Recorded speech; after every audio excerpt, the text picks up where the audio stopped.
हमें धमकियां मत भेजा करो।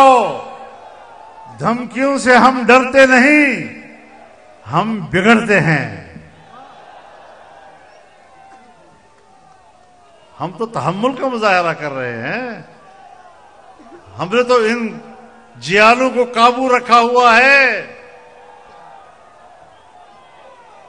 और अगर हमने आने का फैसला किया तो तुम्हारी गोलियां खत्म हो जाएंगी, हमारे सीने खत्म नहीं होंगे इंशाअल्लाह।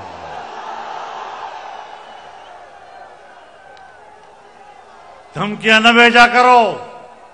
शराफत से रहोगे तो शराफत से रहेंगे, बदमाशी करोगे तो हमसे बड़ा बदमाश कोई और नहीं होगा।